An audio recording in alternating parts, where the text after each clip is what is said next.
Okay, welcome everyone. I welcome you all to class. Thank you so much for joining. I hope you can hear me.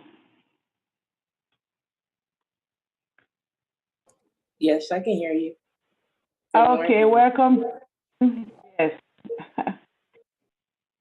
Yakira, Shine, Yolanda, Shinoye, Melon. Yeah, I think that's how far I can see. Temi and also Temi. I welcome everyone to class. I'm super excited you are able to join us today. So other people will be joining us, but we are going to be getting started. Thank you so much for joining.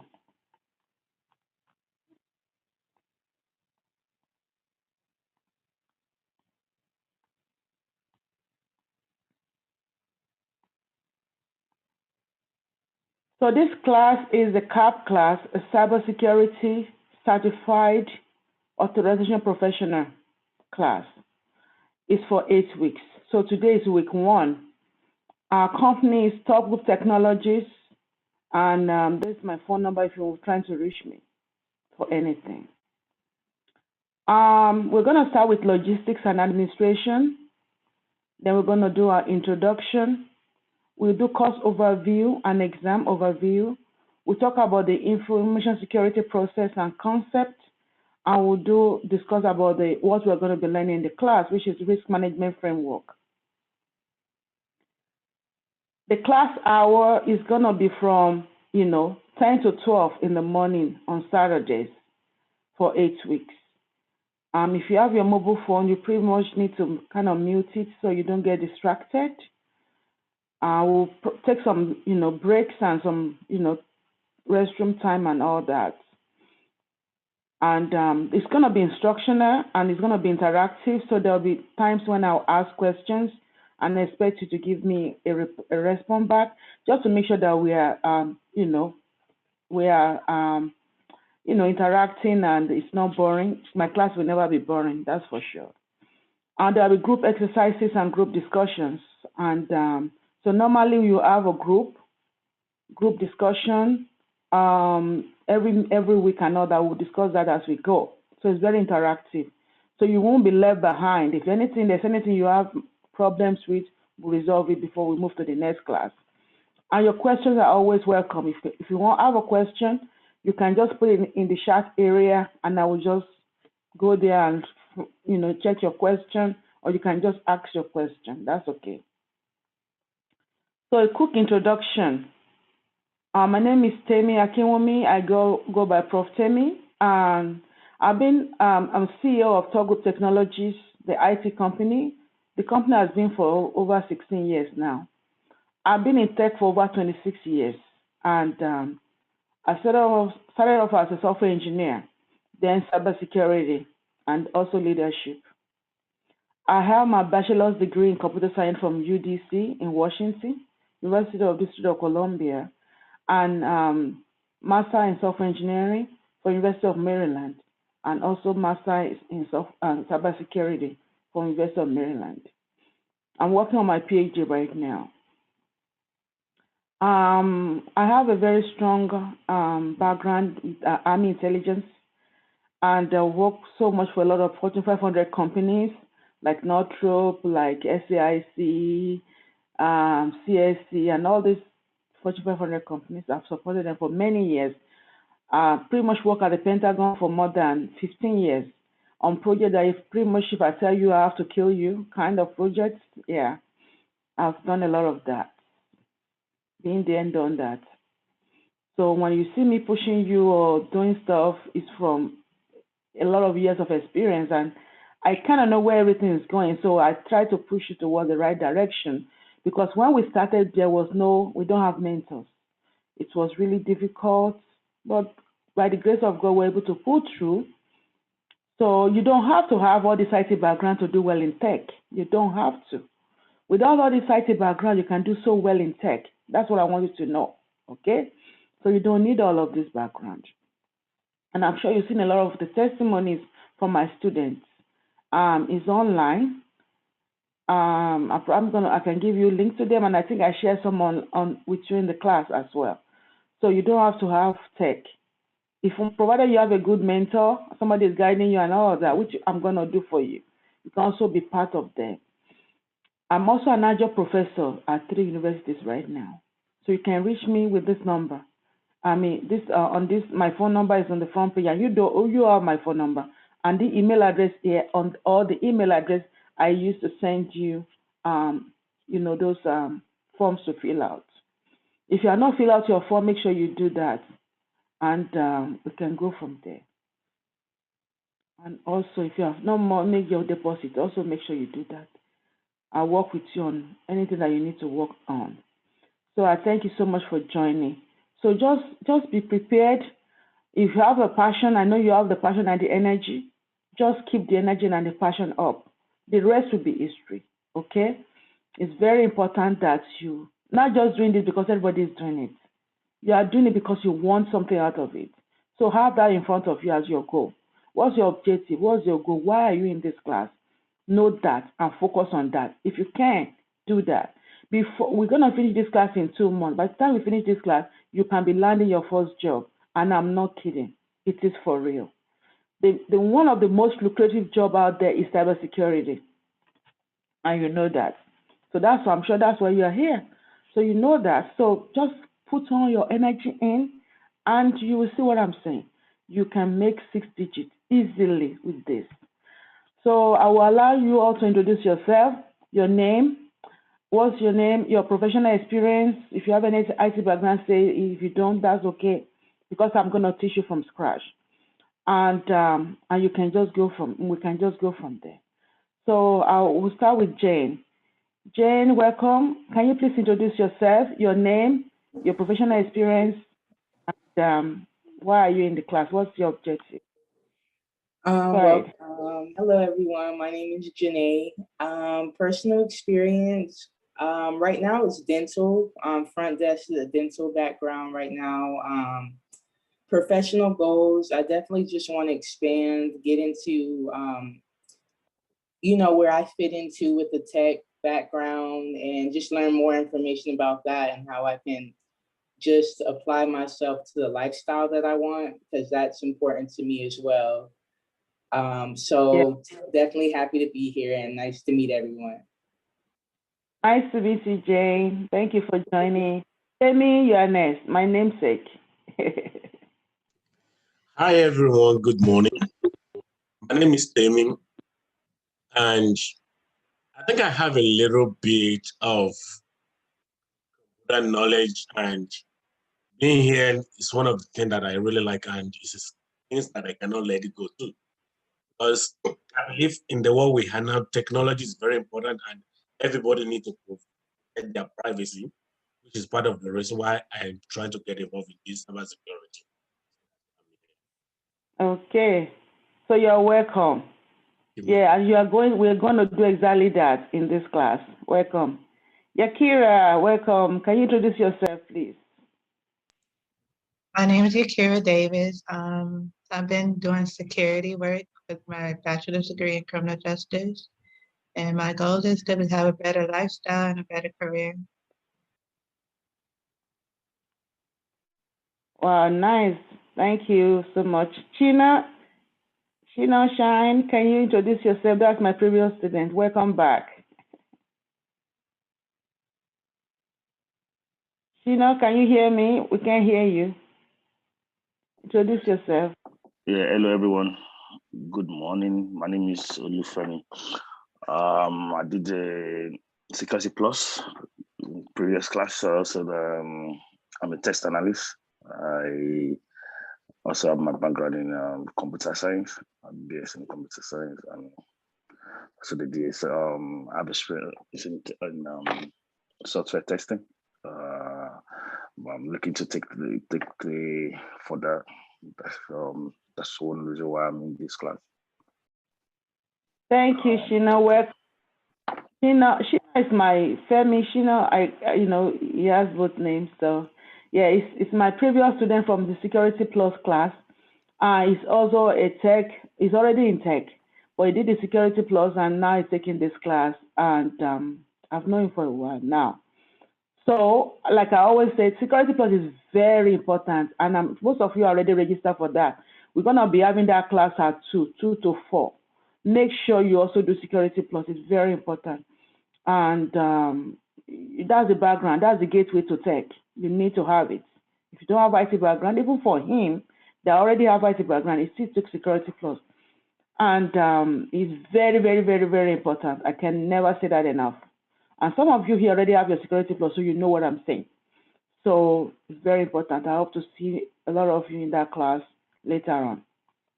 Thank you, Femi, for saying that. Echo that. Yolanda, you're welcome to class. Introduce yourself. And hopefully if I can see your faces, so that when I see you in Costco, I know it's going to pay for my grocery, you know. Don't hide those beautiful faces. Let me see your faces, at least for today. I think I hold that. Yolanda, can you hear me? Yes, I can, Temi. How you doing? If we can't see your face, that's okay. We'll see it another time. Yolanda, I've known Yolanda for a long time. Yolanda, welcome. Introduce yourself, please. My name is Yolanda Hendricks Roche. I work 21 years in the Army, and I work in the intelligence field. I have a master's in business management, project management, and the reason I'm switching career fields is because at my age, I want to move with the technology. Everything's moving, the workforce is changing, everything's moving toward data, AI, cyber. So I want to be able to keep up with the workforce. Yes, welcome, Yolanda. We're glad to have you here with us. Yeah, next is Shina. Yeah, I can see your face. Welcome. Now put on the spot, everybody. Thank you. Shina, yeah, you're next. Introduce yourself. Hi, everybody. My name is Shania. I am not coming from an IT background, but I have a medical background. So I'm doing a complete switch just because I do see the trends you guys are talking about. Everything is moving towards cybersecurity. Yes. So not just cybersecurity, but just tech in general. So that's I have a couple friends, including my brother, that's in the tech field, and I just want to see how I can just learn more and see what I can do. But yeah. Okay, welcome, Shania. Glad to meet you. Yeah, next person is Marlon Jackson. Welcome. Can you introduce yourself, please? Good morning. My name is Marlon Jackson Jr. I don't have much experience other than your typical like retail type jobs. I'm still in school at the moment, trying to get my bachelor's. But one of my goals as far as why I'm pursuing cybersecurity is I want the opportunity to have graduate school paid for and make money while I'm doing it. And yeah. Yeah, excellent. So thank you, Marlon. That's it. You know, we are here for a lot of different reasons. Like I said, if you can finish this course, get a job, everything will be paid for by your tech company. The tech company, they have a lot of money. I've been in tech for over many years. We have our own IT contracts that we're working on. You imagine how much those big primes contracts can be for like a year. It's a lot. I'm actually following a particular big contract for over 7 years now. And we have like 25 companies that are supporting that big tech company. You know what I'm saying? There's a lot of money in tech. You can make your own money. Not only start off, even make your own company as well as time goes on. So this is a community. Like now, I've met like over 1,000+ engineers, and they are doing so well in tech. We have a group like this also on WhatsApp. People that are already working, you know. So we get to meet some of them as well. So it's for real. It's not gimmick. It's not. And most of you have seen me on Clubhouse with my mentees that also, you know, moderators. I'm sure, you know, Shina, some other people have seen me on Clubhouse. Even Shina and Femi. So this is for real. It's not a joke. And I'm gonna give you a website. You can also go on the website and see what I'm saying. A lot of testimonials of who the people I've mentored and helped. So welcome. I really appreciate that. So the next person is Soji. Soji, can you introduce yourself, please? Hi, my name is Soji. I work as an IT specialist, hardware, softwares, and some networking support. Education-wise, I have a degree in computer science and also in cybersecurity. I'm here because I understand what you're taught in school is just a book knowledge. You need some training when it comes to knowing how the information security works on the job. Yeah, that's it. Yeah, welcome, Soji. It's very true what you said, because it's a different thing to being in college. It's a different thing to get a job. And that's why I started all this in the first place. I noticed a lot of people in the community, in the church, my family members, cousins, nephews, nieces, they can get a job. They even did computer science in college. They still cannot get a job. So there's something that is missing, right? So I have to kind of mentor them, guide them, help them with their resume, be their reference. Then they got a job. So there's something missing. So we don't want to have all those college loans, student loans, and can't even get a job with it. Get frustrated, So that's why I started this many, many years ago. And thank God that I did, because empowerment is very important. So thank you that you are here. I appreciate it. And if you are still in college, you can still get a job. You don't have to have the background. You still, there was a particular situation where, because I always go to churches, I always go to places that I can talk to people about tech. I'm like an evangelist. I have a passion for it. I love to help people. So you see me going to churches on Sunday and just talk about it. So I went to this particular place, and then the pastor of the church said, my daughter is doing criminal justice, and she said she wants to switch to tech because of what you said. So he just handed over the lady to me and said, you know what, please help me mentor my child. She's in college. She's in second year. And I just literally took her to class, trained her. First job, first interview, they gave her the job. She's making over 100,000. Small girl, 22 years old, with no tech background, only did this class. And many of them like that. So you don't have tech background, that's okay. You don't have to have tech background. Whatever I tell you, just do it. Just take it to the bank. Don't even think about it. Because I've done this thing forever. This kind of classes, I run it a lot of time in the year. So I've seen this and I've done it for many years. So I know what I'm saying. I'm not lying to you. It's for real. Just take it to the bank and forget it. And don't get stressed out, because I'm here to help you. We don't have this when we are doing it. I'm here to help you. Literally, I'm saying that. Okay? So just believe that. Relax. Do whatever I ask you to do, and just leave the remaining thing. Leave everything else to God and see what I'm saying. It's for real. So I'll show you the shortcut to get there. And that's it. Okay. So Tosin, you're welcome to class. Introduce yourself, please. Hello, everybody. Can everybody hear me? Yes, we can. Great. Good morning, all. My name is Tosin. Completely new to the tech industry. I have worked in the healthcare industry for about 10 years now. I currently am an administrator at a home health agency.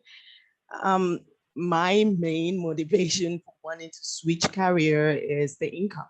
I just want a better life for myself and my family. And that's the main reason I'm here, just to explore and see where, what I can learn and where I can, advance in this field. Thank you. Yeah, welcome, Tosin. I'm glad you're able to join us today. Thank you for joining. Thank you. So that's good. I think I got everybody for now. I know that people are joining us later, but we just have to get started. So, excellent. Okay, so this is one of our classes. When we're doing the live class, the diversity classroom, just we continue with the introduction. This is our website. It's www.topgrouptechnologies.com. Yeah, we're a full IT company.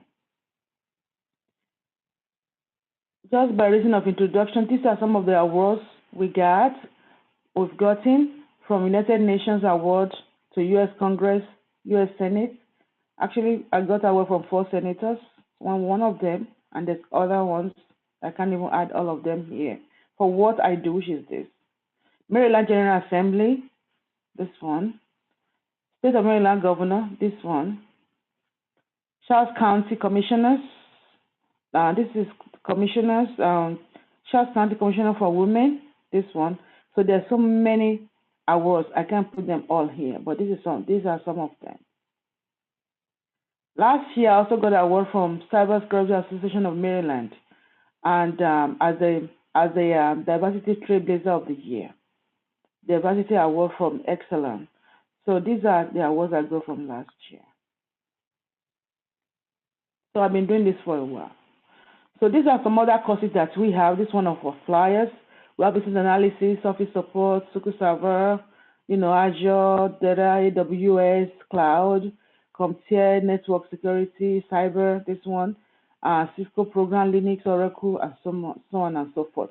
We provide job placement support, so we help you with all of that. And we have different classes and programs. On this side, you see things talking about STEM Club. We have STEM Club for kids from 7 to 16. Actually, this year, we are partnering with Microsoft. Microsoft is partnering with us to provide free STEM Club for kids for a week. So in case you have kids in elementary school, middle school, high school, they do coding. Everybody play, all the kids play their own games. They can develop their own games. We're going to do leadership. Some of them cut away. Social skill, life skills, design their game, cloud, and so many things like that. It's for a week in the 3rd week of July. In case you or your family, all these kids, let them, online, it's going to be online. Let them collaborate. We do a lot of great STEM clubs. I know some of you here are parents that have worked with your kids before for many years. I've been doing STEM club now for the past 6 years now. And every year we do a lot with them. We take them to NASA, take them to Microsoft, Lego, many places they do their own coding. They know about cybersecurity more than you because I teach them a lot of stuff. So it's better to allow these skills to get excited about tech so that they can start creating their own. This is one of my classroom as well. And this is the little girl. She's kind of hiding her face there, 22 years old, and our friends. A lot of them, even this boy here is a young guy, he got a job right from in the classroom, and so many other people. It doesn't matter your age, you can get into tech. Okay, it is also our classroom. You can see different age groups. So we are like family, we are like one. I see my students as my family. They are first priority to me. You can see us together like that every time. They call me anytime I pick their calls. We are one family, and that's what we do. Okay, so going forward, we're discussing about the course description and overview. It's very important, One thing I want you to be rest assured is that you don't even have to be certified to get a job. You may not have your certification and get a job in this field, which is great because you can prep for your certification while you get a job. You're already getting a job and you're getting ready for certification. That is something you can do. So we're going to not only get you into the job market, we are going to also prepare you for exam, okay? Prepare you for the exam and all that. So it's 2 in 1, right? So that's what you're going to get. So based on the new NIST framework, which we're going to be discussing, the FISMA regulation, we did break all of those things down. So it's very important. And we discuss about the mandate and why everything got started. We're going to discuss that. And we're going to give you information about the exam. So we're going to look at the different domains of CAP. See, a lot of people, they think, oh, well, I can do anything. I can read it somewhere and then get started. Not CAP, not cybersecurity. You can try. Some people actually did it in college. They can't get a job like some people that are here. So you need someone that will actually take you the steps because the steps involved. There was a particular guy. He was supposed to start my class in 2019, and then he decided to do it himself. No, now he did it himself. He got a job. Guess what? He doesn't know what to do in the job. Now he called me, Miss Temi, can you please help me? I have to do this. I don't know how to do. And you get a job, you don't know how to do it. Then it's asking, I can pay you anything. I don't want to lose my job. Do it the right way. You don't have to run away and then come back. Do it the right way, get ready, get the job, then you are good. Because if you are waited and taking this job 2019, you will not be running after me now, asking me, begging me to meet you somewhere so that I can help you with the job and train you, you know. So that's very important that you just relax and learn it, and then you go from there.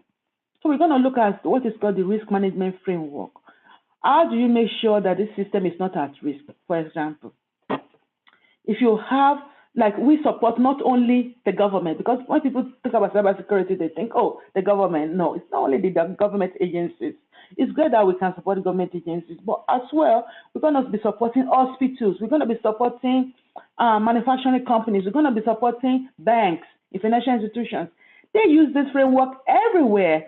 Some of my students are hired by Toyota, Nissan, Kaiser, banks, Bank of America, Wells Fargo. Not only the government. Everybody use this because they want their system to be secured. Some people are hired by Safeway, Costco, Walmart, you know. So it's everywhere, and that's the good part. It's all over the world, so it's international. You understand? So we're going to look at the different two domains. Prepare. How do you prepare for starting the process? And like I said, it's not technical. It's not too technical. It's more like paperwork, getting something, like, for example, if you buy a new car or a used car, for example, a used car, let's say a used car, right? You have to go through inspection before you can start driving. Think about it also. If you develop an app, you can't just, especially if it's an app that's going to be used by a lot of people and is a very, maybe robust, and they put a lot of funds into it. And it's going to have a lot of privacy information and data and all of that in it. You want to make sure that it's safe for as a company, right? As an organization. So now you have to go take them through these steps so that it's safe and secure. Because if not, something can happen, and then you're going to be in trouble as a company. So that's why you go through these steps, making sure that all the papers are right, all the controls are in place, everything is tested correctly, and boom, the system is good to go. So that's what this is. So we're going to start with looking at prepare. How do you prepare for this? Then categorize the system. How do we know the kind of category the system has to be? Is it a low system? Is it a moderate or high system? So that we will know the kind of controls controls, which is like protection mechanism to put in place. We establish the control baseline. What are the basic control that has to be on each of the systems? We apply the control in place. We assess the control. We authorize the control. We monitor the control, and we make sure that every vulnerability is tested. And there will also be a capstone project, which will be a project that will bring everything together so you can be hands-on it and then practice what we learn in class. That's going to be a part of it as well. So you're not just having a book knowledge. You are also having a hands-on knowledge. Like I always tell everybody in this class, I said, I'm an adjunct professor. I lecture at 3 universities right now. So I know we only meet students once a week online like this. And every other thing is recorded or whatever, or let them just be on their own. I don't do that in my class because I know what I'm comparing against. You meet me 2 hours per week here for 8 weeks. And then you also meet us in group discussions live and discuss like this.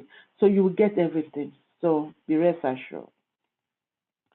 So the exam, like I said, you don't have to take the certification right away, but I'm going to prepare you for it.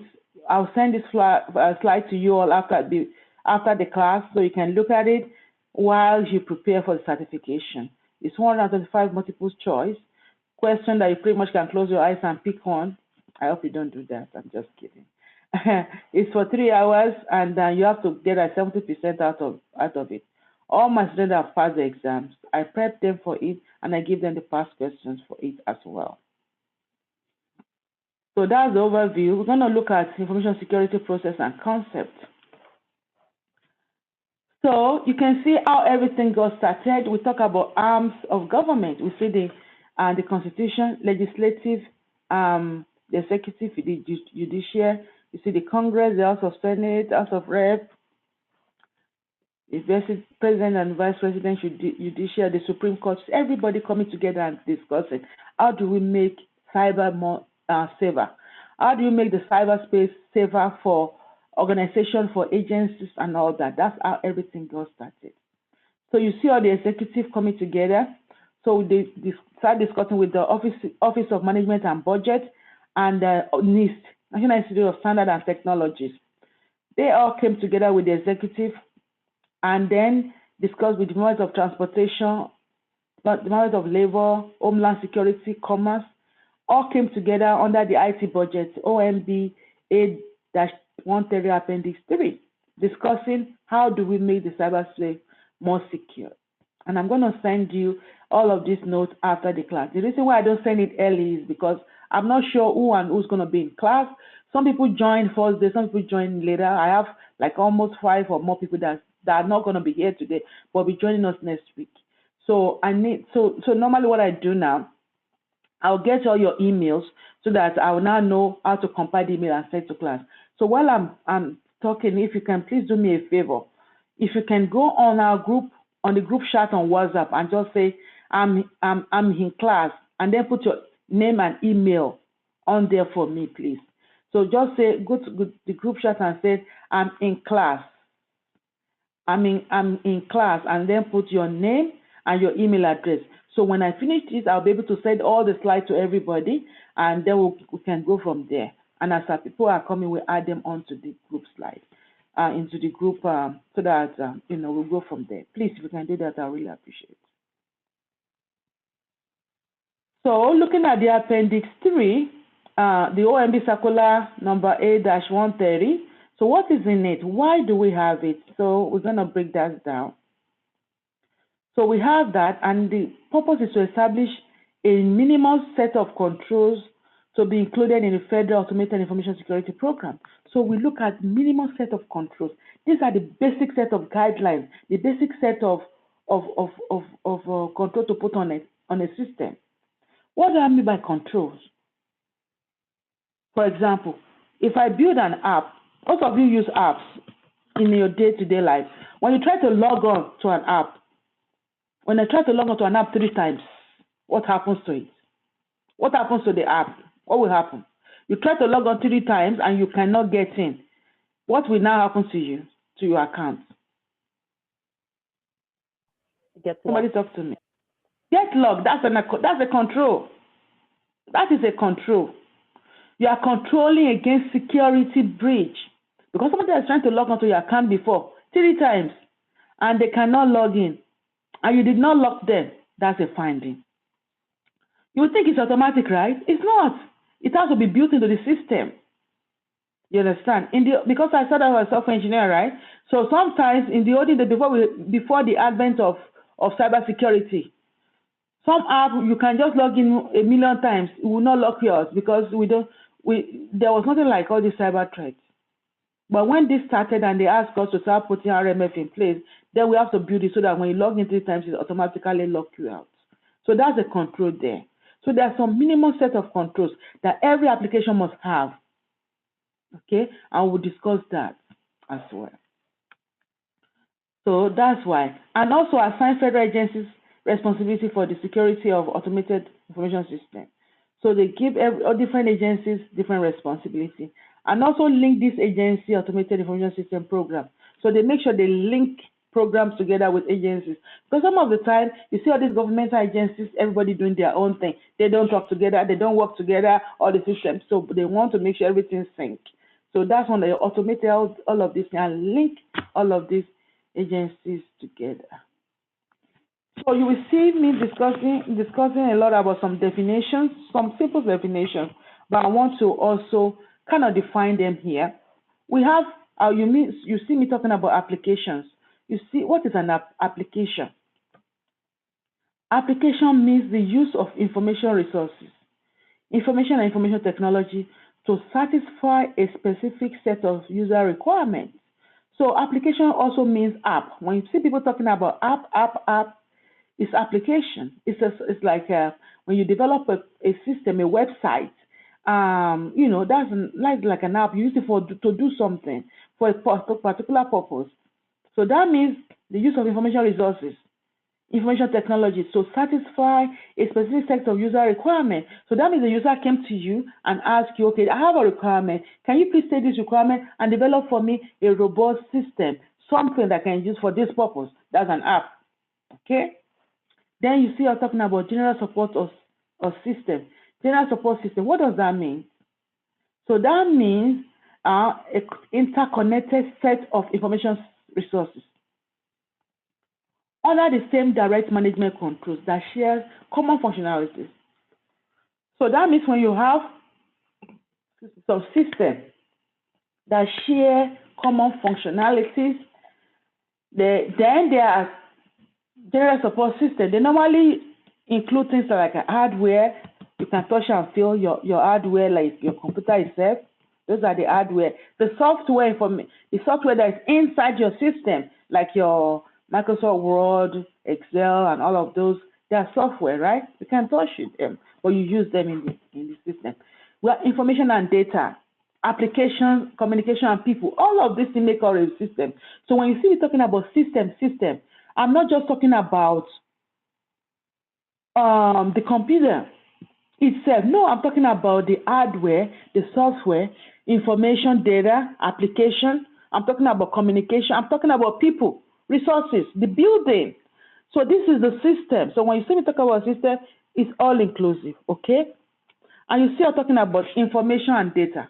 Can somebody tell me the difference between information and data? It's not the same, but people use them interchangeably. Can somebody try to explain the difference between them? Anybody? Give it a shot. You know, I told you it's interactive classroom. You can't slip off on me. Come on, guys. What's the difference? Anybody want to try? See, this is not the class that you will be. I want to say information to me is, well, data is, you know, the information you're collecting, and then information itself is how you explain the data. That's say that one more time. Say that one more time. Data is like the information you're gathering, and then information is, you know, how you're communicating that information, like what it's about, or how you explain it. Yeah, you're halfway. So what I'm looking for is like data is raw. Data is raw, garbage in, garbage out. Information is processed data that you can now use for great purposes.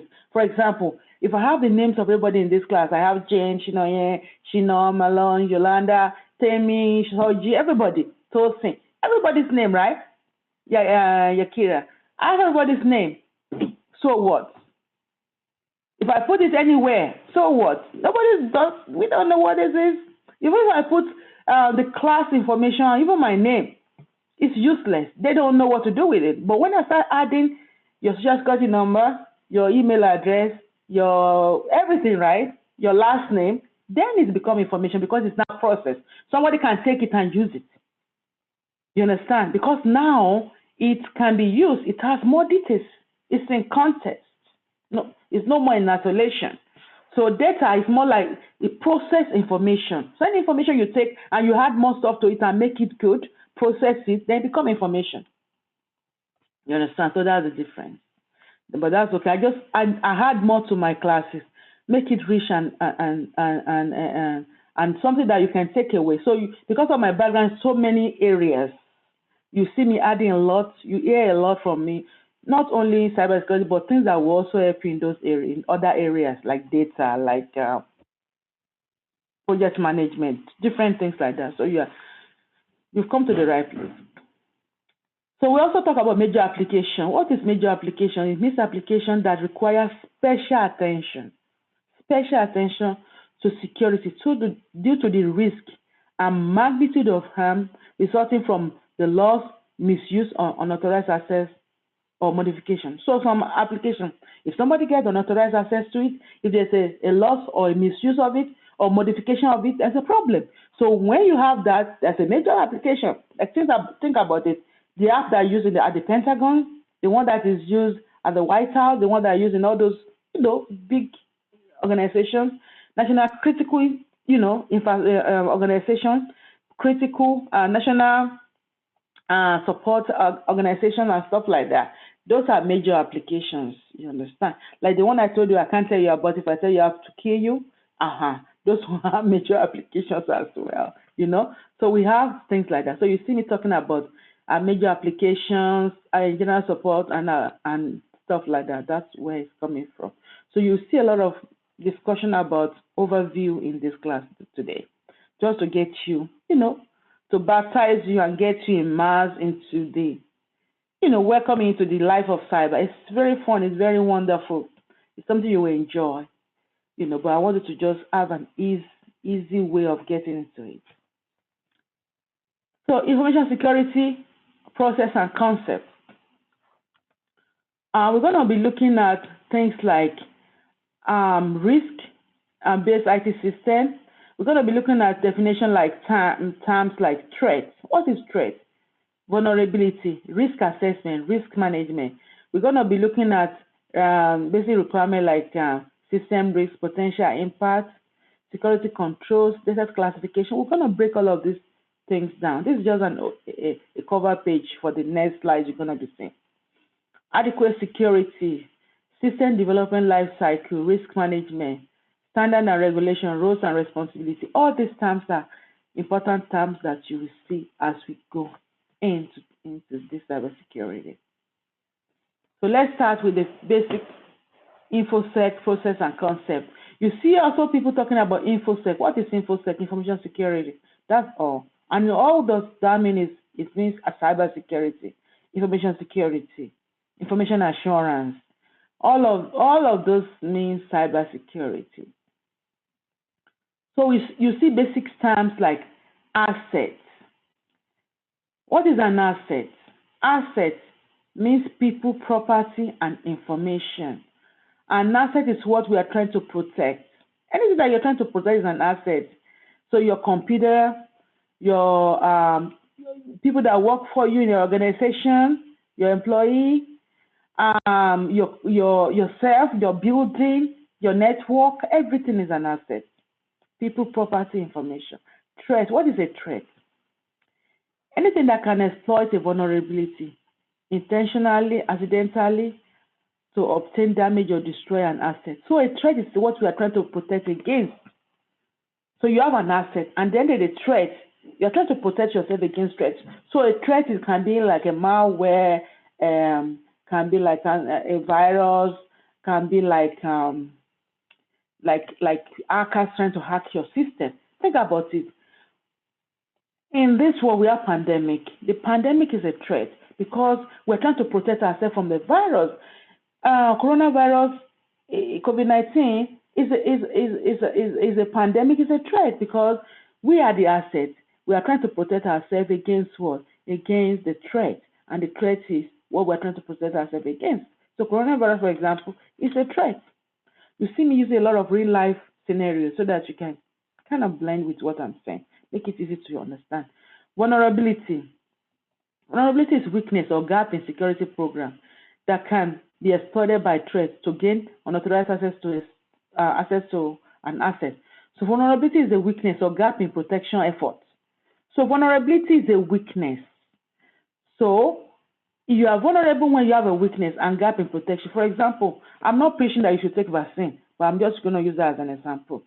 So let's say, for example, I am protecting, I'm an asset. I'm very important. I don't want to die. I don't want any to be sick.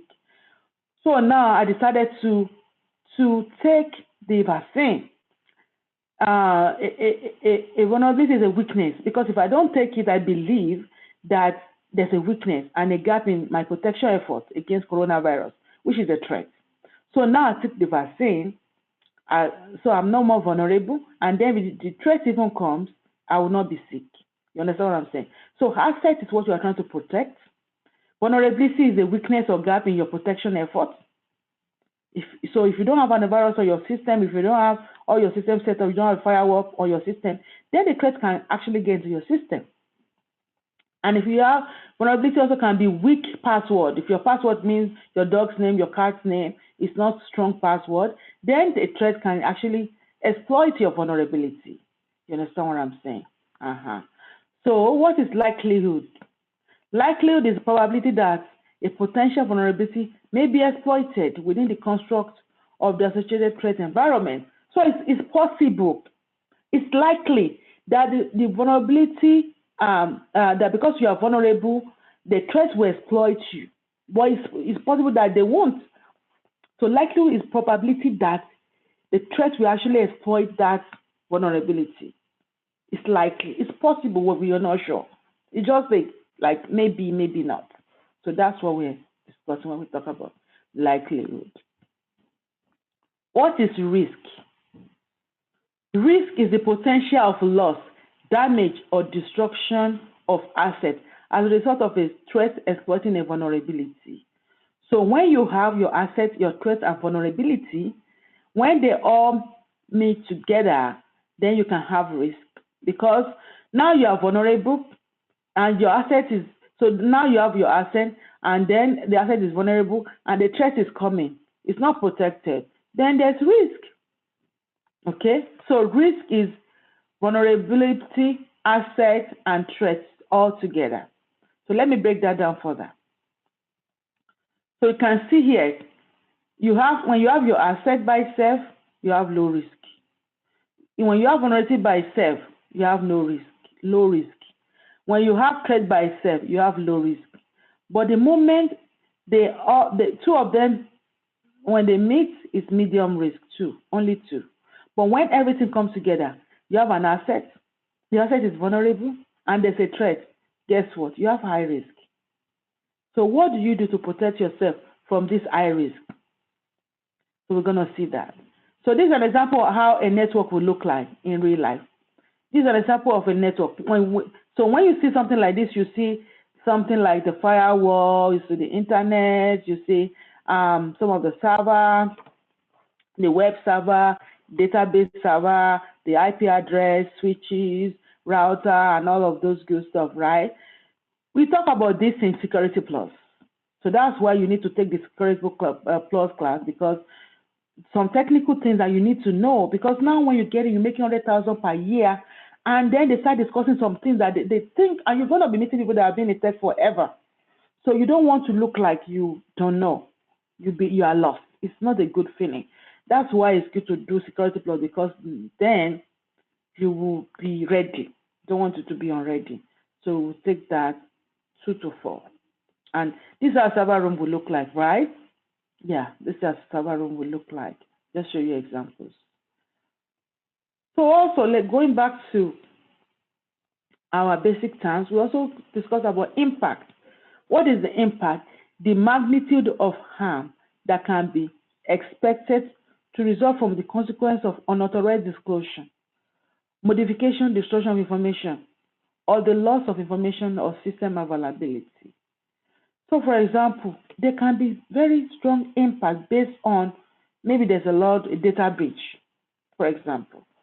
If there's a data breach, right, and something about they stole all the information, they log into the system, they destroy all the data, they modify, change all the funds in the bank account, or do stuff. What's the impact of that on the organization? That is impact. What is the magnitude of harm that has been done because of this? That is the impact. When somebody have an accident, they'll say, oh, it's total. The impact is much. So also think about that. The impact can be fatal. The impact can be low, moderate, or high impact.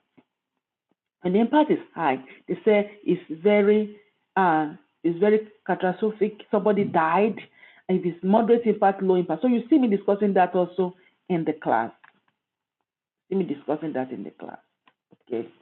So also, we're going to discuss basic terms. If there's anything that you don't understand, please make sure that you raise your hand or write it in the chat area, and I will explain it again. And also know that this is recorded, so you will have access to these recorded videos anytime you want. I'm going to add you all to it. That's why I said make sure you add on the WhatsApp group. I don't see anybody doing that. Maybe somebody did and I didn't see it yet. Make sure that you, yeah, great. I see 9 people did that. Excellent. So for people that are just joining us, I think 3 people just joined us now. So please make sure you go onto the group chat and put your name, your email address, Army class, put your name and then your email address so I can send you the slide after the class. Thank you. I can see Tosin, Jane, Melon, Femi, Akira, Shinoye, Temi, and Soji. So if your name is not mentioned, please make sure that you go on our group chat and put your name and email so I can send you the material for it. Thank you, guys. So we're going to be discussing other things about adequate security. See that we are looking at terms, you know, adequate security, security objective, potential impact, security control, and data classification. These are other things that we're also going to be discussing today. So I just discussed about risk, right? And we're now discussing about adequate security. I told you with risk, we have to have the asset, vulnerability, and the threat. When they all meet, you get risk, right? So we have our asset, vulnerability, and threat. See this example, in this example. So adequate security means security commensurate with risk and magnitude of harm resulting from the loss, misuse, unauthorized access to or modification of information. So you can see. So when there's a loss or misuse or unauthorized access to modification of information, then we have risk, right? But we can always have adequate security that can match that so that we will not have that risk. So risk is measure of the extent to which entity is threatened by potential circumstances or event based on the likelihood, right? So now you can see our asset, vulnerability, and threat all coming together to form a risk. But guess what? If you have security in place, boom, it's gonna make sure it's what? Mitigate the risk or automatically make sure the risk doesn't happen, right? So we are matching that risk. We have security that commensurates with our risk. That is adequate security. If you think about it in your homes, in your offices, when you have security in place, like a security officer in place, then the people that they come to your house, like burgle your house, they probably don't come because they saw that. Or maybe you have camera in place. They're probably not going to come because they see camera, you know, CCTV and all of that in place, right? So that's what we're saying. You put adequate security in place so that the risk will not actually happen. We're going to break those things down as we go. And I tend to break it down to your own level as much as as much as you can understand, so that as we get it, you can easily understand what I'm saying. Some students will say, I can even say it in their own language so that they can get it. It's very true, I do that. I break it down. Confidentiality now, security objective. Why are we doing security? Why security is important? So in every security classes, even the cybersecurity, the security plus, and so many, you will see us talking about security objective. Why security? Why is security important? The 3 objectives are confidentiality, integrity, and availability. And we call it the CIA. Not the CIA, you know, the CIA in you know, the counterintelligence one. No, this CIA is confidentiality, integrity, and availability. Just think about that. That's our security objectives. And we're going to break that down. Confidentiality means prevent. Don't worry, we're going to take a short break in a few minutes, okay? So let's just focus. Confidentiality means prevent the disclosure of information to unauthorized individual system. So that means when there's a loss of confidentiality, it means the unauthorized disclosure of information. So our information, we don't want it to disclose it to unauthorized people. So unauthorized disclosure of information, that's when we talk about confidentiality. We want to prevent it. We want to prevent unauthorized disclosure of information. For example, think about it. During the Hillary, Trump, whatever, scandal or whatever we can call it, right?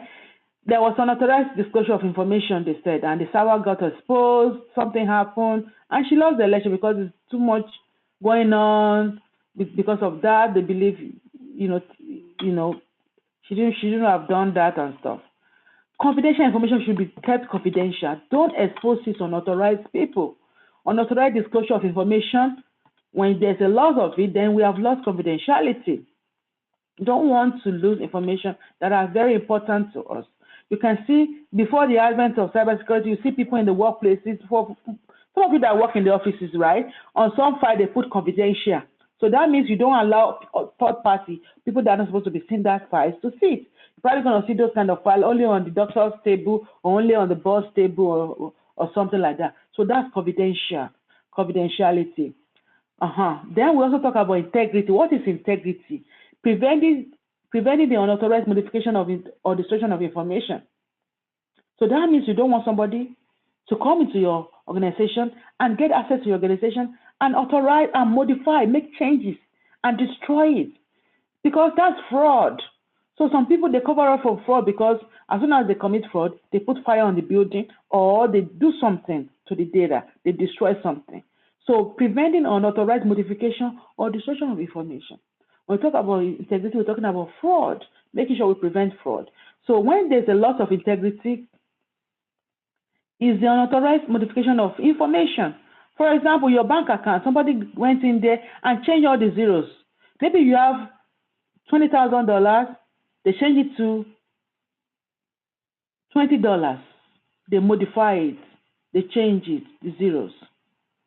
Hopefully they can change it to 2 million. I'll take that.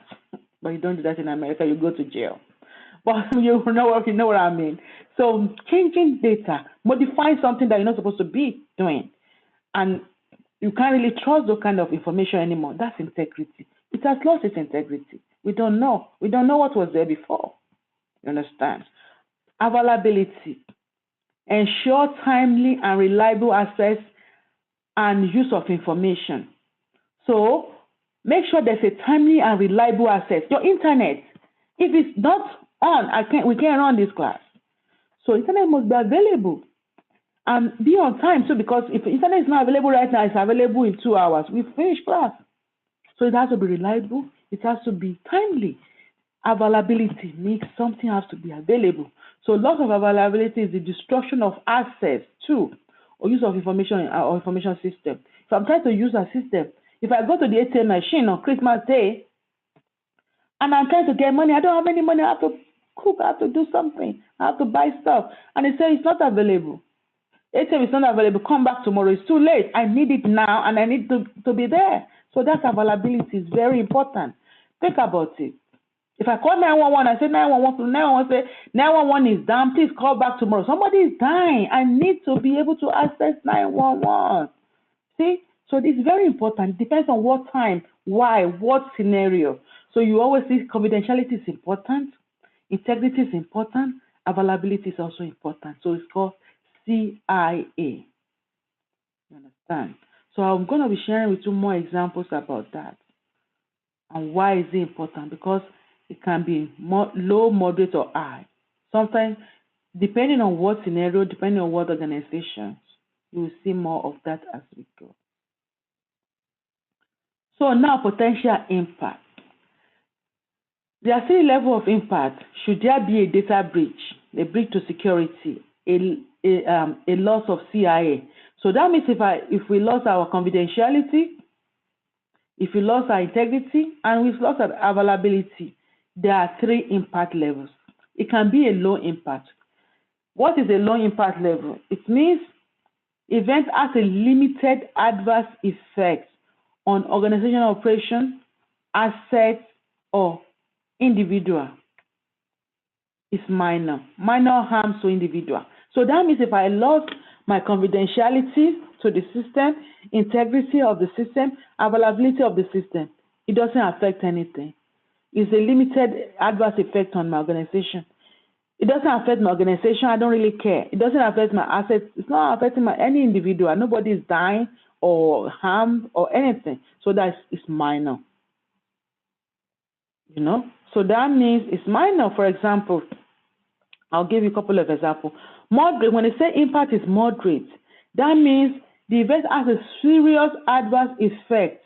It's serious, it's significant, but nobody died. It's serious, it's significant, but nobody died. No loss of life or serious life-threatening injury, but it's still significant and it's serious. Maybe 50-50. We're gonna get okay, but hey, it's what it is, right?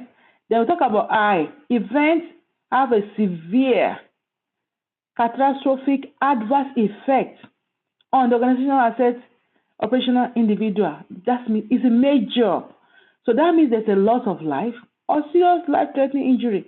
And it can affect life, that can affect the system to an advanced level, is high. You understand? So there are different scenarios. So for example now, let's look at it. Confidentiality, maybe it's a low system, is a very not big deal. They get exposed, they saw the information, they make changes to the data. It's not available. We don't care. It's minor. If it's moderate, then it's serious. Maybe people will lose their job or something will happen, but nobody is gonna die. It's moderate. If it's high, then it's life-threatening. Like for example, maybe in the hospital, right? And this will actually really happened. In the hospital, right? And the doctor trying to treat somebody, and guess what? They didn't even have access to the health records. They don't know what to treat the person for. They don't know. They have the record, but they don't access it or don't have access to it, and they confuse what to do. With the person, and the person has been there for a long time, the person almost died, and they now notice, oh, I didn't check the health records. Let me see what to do. This is what the person is having. The person is having life-threatening problem, and the doctor cannot have access to the health records on the computer. You understand what I'm saying? So that is life-threatening. I can't reach 911. That is life-threatening. Somebody's gonna die. It's high, you know. Or maybe there's a fire in the building. Somebody got access through integrity and destroy something or put something on that affects something else. People can die. Anything that can cause people to die is high. So that's what we're saying. We're gonna break that down further as we go. So there are different scenarios too. Confidentiality, integrity, and availability. And we also have controls like prevention controls, right? Which are safeguards or countermeasures to avoid, counteract, or minimize security risk. So before the event, we have preventive controls. We prevent. So for example, preventive control are intended to prevent an incident from occurring, like locking an authorized intruder. If there's an intruder in the building and you lock them, you don't want them to get in by locking the door before the event happens. So those are preventive controls. When the event is happening, okay, the intruder is actually in, use a detective control.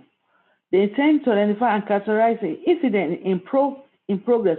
Things like sounding the alarm or alerting the security guard or police. So that's like a detective control. It's happening. After the event has happened, what we use the corrective controls. Corrective controls are used to recover the organization to normal after the event already happened. So you see us discussing things about this. Different kinds of controls in place. Deterrent controls, other ones. They are controls that discourage security violation, trying to discourage them. For instance, the presence of security camera, it might deter an employee from stealing equipment because there's if I stole this, they will still see me camera, so don't let me do it. Compensating controls are intended to reduce the risk of an existing or potential control weakness or in place of missing controls. So you have missing controls, you have weaknesses, you now add some control to add in place of those controls. So that even though we don't have this, we can do that. You see a lot we discuss that more in class. We don't have this control in place. Let's use this control instead of this one. So we're looking at terms we're defining some of the terms we will be seeing in the class. What is data classification? That's another term. Data classification is the process of assigning a level of sensitivity to data as it's being created or being amended, enhanced, stored, or transmitted. So at every point in time, either the data is just being created newly, or it's being made, changes are being made to it, or it's being enhanced, updated, or it's stored or transmitted, moving from place to place, or just stored away in the database. At every point in time, we need to make sure that data is secure. So that's why we classify them to different classifications. So you will see a classification like different level of sensitivity, which are determined by the need to control or secure those data. So we have top secret is the highest level of classification. So data that has been used like in the Pentagon and the White House and all these other top agencies, they can call them top secret. That's the highest level. And then we have secret. Secret is the lower level to top secret. It's highly confidential. Then we have the confidential.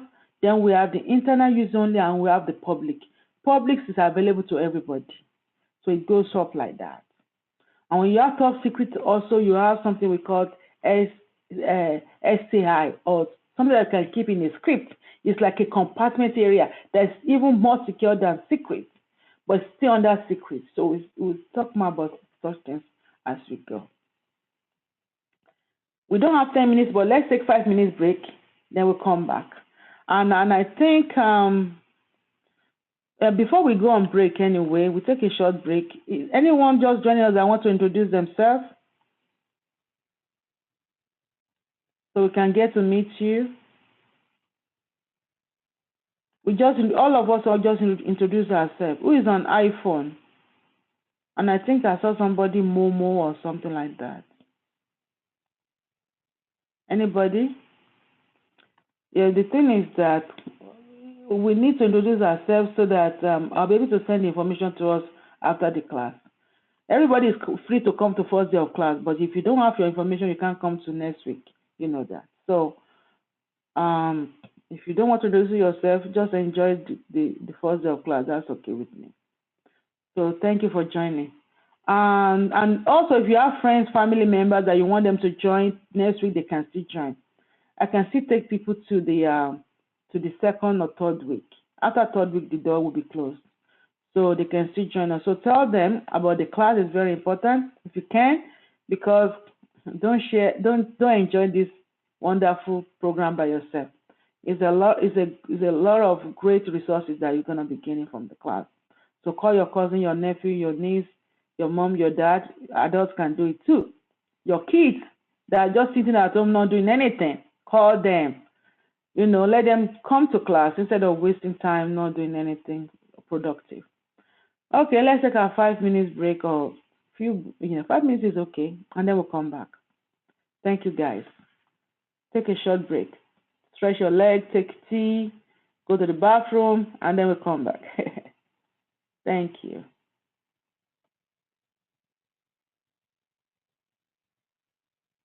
And so welcome back from break. So now let's discuss about system development lifecycle.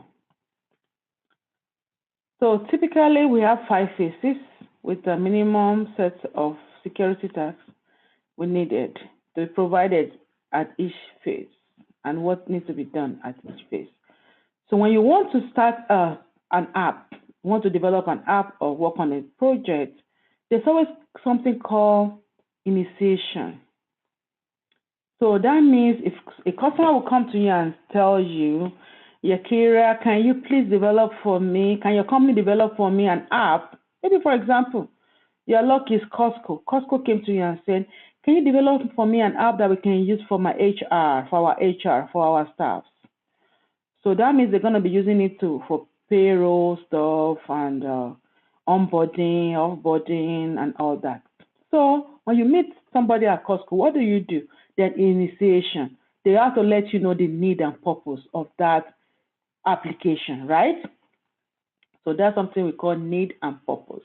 the business case. They develop the business case. This is why we need this. This is the purpose of it. This is what it is, so that you will know what it is and how to go about it, pretty much, right?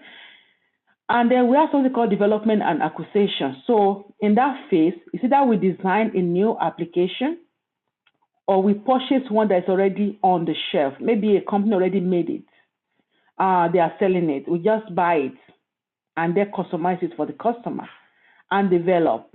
So we design, purchase, and develop it. Whatever we have to do, we may have to design from scratch and just develop, or purchase and customize it. So that happens under this development and acquisition. Implementation. In the implementation stage of the application, what happens? That means we are now testing the app. We are now allowing everybody, we test as a developer, as a cybersecurity also, side, assessing it, testing it, and then the customer can accept it. Oh, okay, they also do an acceptance test. Okay, they tested it. Oh, okay, they feel like it. I think I can use it. And then we install it for them so they can be using it. So that happens under implementation. And after a while, there's something we call operation and maintenance. They're using it. We can change it while they're using it, modify it, and maintain it, right? So that happens under operation and maintenance. And after a long while, they might say, okay, you know what? Disposition and disposal. I don't want this system anymore. I want a new system, or I don't want part of this system anymore. Can you change this part? So that happens under system disposition and disposal, and system or part of the system can be terminated. So this is what happens under a system development lifecycle. Everything that has a beginning of life, we also have an end of life. You think about it, when we're in high school, in middle school, we did, even in elementary school, we did butterfly life cycle, we did outfly life cycle, things like that, right? So everything that has a beginning of life, we have an end of life. So a system also, we have a beginning of life, when it started, when it's discussed, until the end of life when they don't need it anymore. So that's what we call system development life cycle. Okay? If you have any question, like I said, just put it in the chat area. I will see it and I will pause and look at it. Okay? So why do we have to integrate security into the system development life cycle early? Why? Because early identification and mitigation of issues. Because if you start early, then we can see if there's going to be issue and see the ways to mitigate the issues. For example, long time ago, when I was working on some system for the Pentagon, we don't have, before the advent of cybersecurity, I was the software lead on that project. And we work on that project. We don't have any security control in place. We just did our own way of making the system secured by coding very good and making sure everything is in place and stuff, but nothing about cyber. Now we finished the project, and they now said, can you implement security? Now we started with DICAP. That time it was called DICAP, before it's now called the risk management now. You will see that, so I'll show you in the slide, how it's evolved. So now we have to now integrate security after we finished. Can you imagine that? We have finished everything, now we have to integrate security. So it took away a lot of things. Time, resources, it's so painful because you have to take a lot of things off, the whole process. We have to redo a lot of things. So when you start early, it will help a lot. So security vulnerability can be identified early. Lower cost of control implementation, because we're not reinventing the wheel. We're not after the fact doing it. We're doing it from scratch. When the system developer starts, the security also starts. And I'll show you as we go how to start security early. Maximize security control, return on investment. So they don't just put so much money on it and waste all the resources. And there's nothing for them at the end of the day, because they've started. They maximize all their resources and fund on irrelevant things, and they have to take them off as well, because it's not in line with security when they don't know. Awareness of potential challenges. If there will be potential challenges, they will be aware of it early and find a way to fix it as we go. or try to deviate and try to not go around that way and just do it in a different way. Mandatory security requirements. So there are some security requirements that are mandatory. Identification of common and inheritance items. So there are some common inheritance items that you can just share, you can just reuse them. So, so you can identify those early when you start talking about security early. Facilitation of executive decision making and comprehensive timely risk management. They help you to make sure you have a timely and comprehensive risk management. So now we're going to start breaking it down a little bit, just a quick introduction to risk management. So the risk management framework, we use NIST 800-37 revision 2. This document, I'm going to send it to you. This will be our textbook for the class. You don't have to buy a textbook. You will just read this along with the slides I'm giving you. These slides are very golden. I've put a lot of years in creating these slides. And these slides have trained a lot of 6-digit makers. So take it very, very important. Before, when we started, there was a particular slide we always buy off of Amazon. It's $100.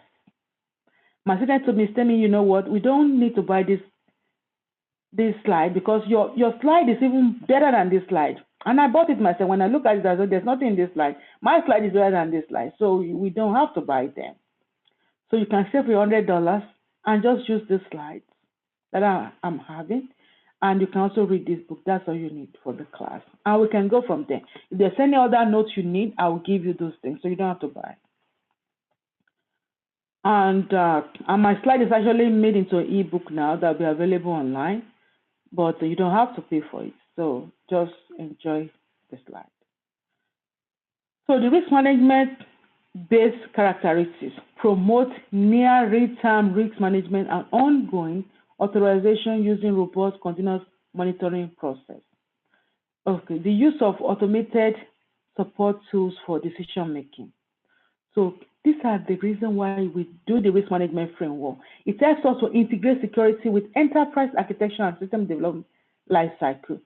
So enterprise architecture that's going to be used all over the organization, not only a particular division, but enterprise. When you see me talking about enterprise-wide, that means all over. We're talking about the Bank of America, that means all Bank of America. The one in Chicago, the one in Paris, the one anywhere. It's enterprise-wide. It's global, all over the organization.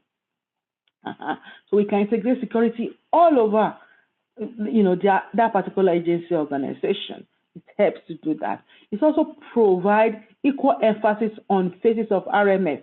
So it's not as if we just want to do this part and we'll leave this part. No, every phases of RMF is very important, and it emphasizes that we have to work on all of them. Link risk management to all organization level. So every level of the organization, from the top level to the lowest level, all of them have to link all this process. And establish responsibility and accountability, making sure that people are responsible and accountable for what they are responsible for. So we're going to break it down and see the different layers and tiers of organization. So we have multiple tier organization-wide risk management. We're going to break all of this thing down. So from the top level to the lowest level, we also implement by risk executing function. Based on what the executive said, that is going to guide us to implement security. It's going to be a guide. And then tightly coupled to enterprise architecture and information security architecture. So all over the enterprise and over the information architecture, everything is coupled together. System development lifecycle focus. So we focus on system development lifecycle. We're not just doing our own thing. No, it's based on the system development lifecycle. Discipline and structure process. So it's a very disciplined and structured process. It's flexible and agile. It's flexible. It's very fast-paced. It's agile, and it's implementation. So we're going to look at the tiers of risk management now, right? So So when we talk about the holistic approach to risk management, we're going to be breaking it down. You can see the organization from managing risk from information system. These are holistic approach from the organization, the top level. We see the strategic goals and objectives, complex, many-to-many relationship. So from the top level, it moves to the mission and business process level, and it moves to the information system level. You will see that as I break it down further. And you see this document also, we'll break it down. So from the top level, organizational-wide risk management continues. We have tier 1, which is the organization, the governance. That's the top level. Then we move to tier 2, mission and business process, and we move to tier 3, information system level. So the tier 1, we have the strategic risk. They make the decision. They say it. This is what I want to do. Tier 2, we take it and say, okay, is it aligned with our mission and business process? And tier 3, we said, okay, since this is what you decide, let's implement it in the environment of operation. So we're going to break it down. Then now, tier 1, let's break it down. Tier 1, organizational governance. They address risk from the organizational perspective and develop a comprehensive governance structure and enterprise-wide risk management strategy. So they said in tier 1, we want to do this. That's the top governance, the boss, the CEO of the organization. This is what we want to do. Like, for example, the former president, President Trump, I always use this example, at least it will make you to remember. He said, I want to build a bridge, and I will make Mexico pay for it. Right. Okay. You want to build a bridge and you want to make Mexico pay for it. Nice. So is the bridge gonna be built right away? No. So what happens? It goes to tier 2. And tier 2 said, okay, tier 2 will take that and address it from a mission and business process perspective. It is guided by risk management related decision taken in tier 1. So he said, okay, they make the decision in tier 1, and then we're gonna think, what are we gonna do with this? Tier 2 might say, it's not aligned with our mission and business process. We don't have more budget for that. We're not going to do it. So you see the Senate fighting the president. We can't do it. It's impossible. No. So what am I saying is that tier 1 make the decision, tier 2 break it down to mission and business process and see if it's aligned with their perspective. So whatever they decide, then they pass it to tier 3. Tier 3 now is us. We as a software, as our cybersecurity engineer, we take that and break it down. So now we address the risk from an information system perspective. We want to do this. Then how do we break it down? So this is who we are. It is guided by risk decision that is taken into tier 2. So we take that and then define it into system-specific, hybrid, and common controls. We now see, okay, these are the controls for this work that we need to do. So you will see us, as we go into this course, you will see us discussing that. So every organization will start from tier 1, they make decision, tier 2 breaks it down and see if it's possible before they pass it down to tier 3. Tier 3 now takes that and run with it. So this is how the flow of the risk management is, from strategic risk to tactical risk. The risk that you can feel, that you can touch, that you can pretty much put in place as a control. So that's how things are implemented. So in this class, you'll be seeing us talking about risk management framework, and then we'll start from step 0. So it's going to have 7 steps. Well, step 0 is called step 0, so it's going to be 6. It's pretty much 7 steps, but we start from 0 to 6. So we'll take it one by one each week and break it down. Okay? So I want you to print this out and put it by your bed, or put it in your flyer, or put it anywhere that you will see it first in the morning and see it lasting at night. So how is it that? So by the time we finish the class, right, you will have memorized all the steps. That's the gateway. Memorize all the steps. So that's what we're doing. We're going to break it down one by one and get you, and we use the document to guide it. By the time we finish it, you'll be a master in this. So that's what I do. Okay, risk management framework and security life cycle. Step 0, prepare information system. Step 1, categorize information system. So step 0 is pretty much like we are preparing for this information system. We're preparing for this risk management framework. So we have the app. What kind of app it is? The customer discussed it so that they know, right? And then they categorize the app. Oh, it's a low categorization. It's moderate. It's high. I'll teach you all how all those are. I'm just giving you, I'm paraphrasing and giving you overview of what this is. And then we will use this document.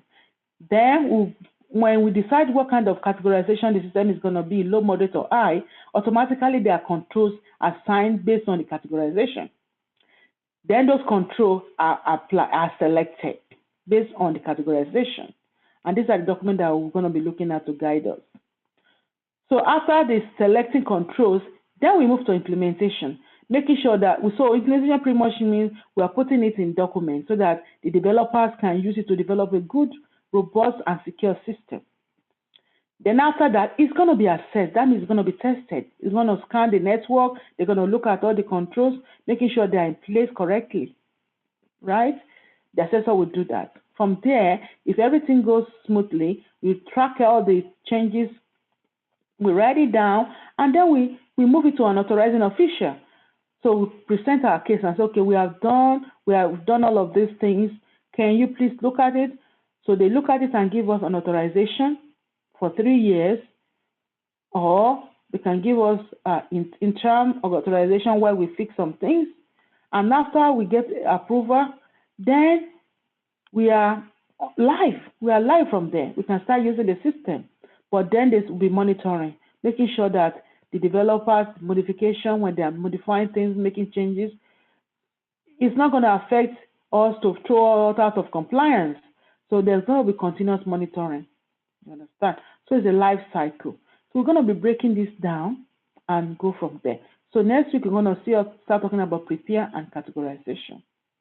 Okay? So print this page and have it around. Whatever you can do with it and keep it. So we'll take it one by one and break it down. And also, I've explained it further here. You can see step 0, preparing for RMF.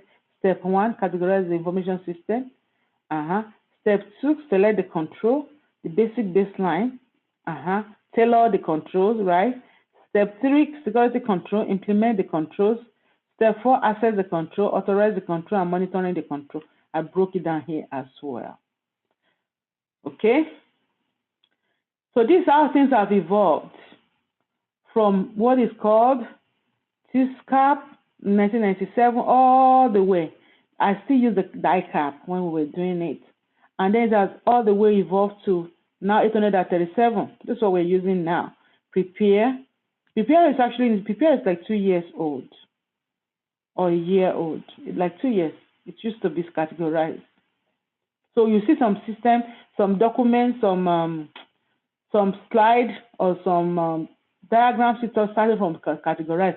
Just know that it's because they didn't add the prepare yet, or it's older than 2 years. So see prepare, categorize, control, implement, assess, authorize, and monitor. So that is how it has evolved to that. That's what we have now. You survived the first day. Akira is clapping as well. See, it's not difficult. It's not hard. See, what I want you to do is just chill and relax. Don't be asking all the questions all over the place and get confused. You don't need that. I've told you, I'm here to help you and guide you. Relax, chill, and just be in class. You might be in class before that. They don't know what they are doing, but I know what I'm doing. Okay? Chill, relax. When you come to my class, take your hats off and just be like you're at home. Seriously. And if you have any question, ask them. But don't be confusing yourself with so many, finding things out. It's not cybersecurity is the best way to get to tech, period. You don't have to be asking all the questions, everybody, and then confuse yourself and asking me a million questions. You don't need that. Relax. Chill and relax. Okay? I need that energy to put in class, not in running around and confusing. Don't get confused. Chill. Tell yourself, chill and relax. Feel at home. You are home. So don't worry, okay? So what we are going to do, right, is that I'm going to send us all these documents. So we're going to have the circular, we're going to have the FIPS 199. FIPS 199, all that is saying is talking about the CIA, confidentiality, integrity, and availability. That is all. FIPS 200, we're not going to use that now. You don't have to worry yourself. NIST 800 revision 2 is the book for the class. You're going to be using it in the class. You're going to read it cover to cover, but as we go, you'll be reading it. You don't have to rush yourself. You can just look at it, what it is. Okay? When you have to read, I will tell you when you push for it. When you don't, you have to realize a little bit, I'll tell you realize a little bit. Don't worry, I got you. Okay? So that's what it's going to be. So pretty much. So now what I want us to do is we're going to have group discussion. We're going to have group discussion, right? So let me